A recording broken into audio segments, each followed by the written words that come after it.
নমস্কার বন্ধুরা, আজকে আমি আপনাদের সাথে একটা কথা শেয়ার করছি। দেখুন, এখানে আমার মেয়ের বিয়ের তত্ত্ব আছে সব। এই যে মিষ্টি অর্ডার দিয়েছি আমি, দই আর মিষ্টি এক হাঁড়ি করে। আর এই যে তত্ত্ব সমস্ত আমি সাজিয়ে রেখেছি।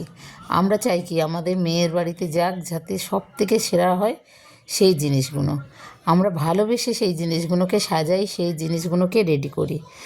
তোমাদের সাথে কারোর সাথে এরকম হয় কি সেটা জানি না, কিন্তু আমরা একটু মন দিয়েই সবাইকে দিয়েছি। আরেকটা কথা, এদের সাথে আমি অর্ডার দিয়েছিলাম মিষ্টি দোকানে একটা বর আর বউ, যেটা হচ্ছে পুরোপুরি ওরা আমাদেরকে ঠকিয়েছে। ওরা বলছে এখানে খুলতে বারণ করেছে, যে ভেঙে যাবে, তার জন্য এটা খুলবেন না। এটা পেটিটা নিয়ে গিয়ে সামনে যখন ঢুকবার আগে কিছুটা দূরে খুলে আপনারা হাতে করে নিয়ে যাবেন, গাড়িতে নিয়ে যেতে গেলে ওটা ভেঙে যাবে।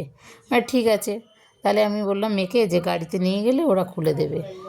এই যে বর আর বউটা, আমি ভিডিওতে পরে সাউন্ড দিচ্ছি, কেননা আমি তখন কোনো ভিডিও করি নাই।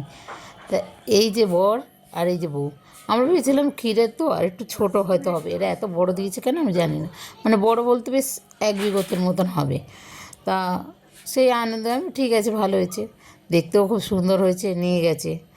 ওমা, এই যে বর আর বউটাকে যখন আমরা সব তত্ত্ব দিয়ে আসার পরে ওরা ভাঙে, মানে কি বলবো, নিজেদেরই খুবই খারাপ লেগেছে যে ওরা এতটাই, যেটা আমাদের গাঙ্গুলি বাগান ক্ষীরোর থেকে কেনা হয়েছিল ওইটাকে, আর ওরা এতটা পরিমাণে খারাপ দিয়েছে। দেখুন, পেরেক আর খড় দিয়ে পুরোটাকে বানিয়েছে।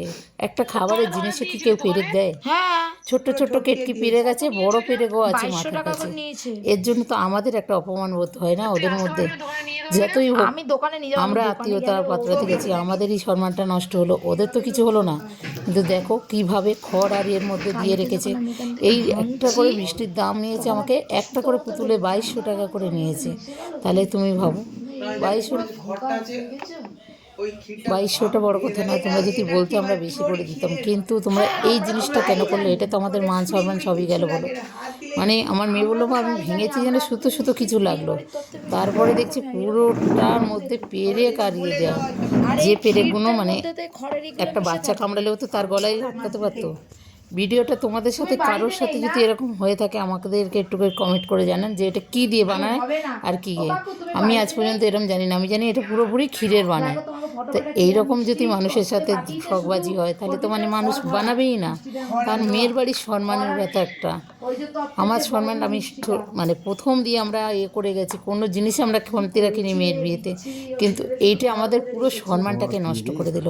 এটা তো উচিত না, না? সেই করো, তোমরা হয়তো আমাদেরকে সরি বলে দিলে, আমরা যখন বলেছি এই ভিডিওটা দেখিয়েছি, বললো সরি, এইরকম আর হবে না, কিন্তু আমাদের সম্মানটা কোথায় রইলো এটা ভাবেন। আপনাদের কারোর সাথে হয়ে যদি থাকে, আমাদের কমেন্ট করে জানাবেন, তাহলে সেই বুঝে আমরা করবো যে এটার মধ্যে খড় থাকে না অ্যাকচুয়ালি মিষ্টি থাকে, সেটা আমাদেরকে প্লিজ প্লিজ কমেন্ট করে জানাবেন। খুবই অপমানজনক লাগলো আমার এটা। আমি এত কিছু দেওয়ার পরেও যদি আমার মেয়ের কাছে এই সম্মানটা আমার মেয়ের বাড়িতে রইলো না, না, এটা তো উচিত ছিল না। পুরো দেখো কত বড় একটা পেরেক দেওয়া গলার মধ্যে। এটা কি খাবার জিনিসে কেউ পেরেক দেয়? আমি তো কোনোদিনও ভেবে পাইনি। আর নাম করা ক্ষীরোদ, আমি তো এটা কোনোদিনও মানতে পারবো না যে ওদের নাম করা। ওরা ঠকবাজ হয়ে গেছে একদম, যেখানে আমার সম্মানটা পুরো ধুয়ে দিল। আচ্ছা, আমি ভিডিওটা এখানে রাখছি, ভালো লাগলে কমেন্ট করে শেয়ার করো আর একটু জানিও।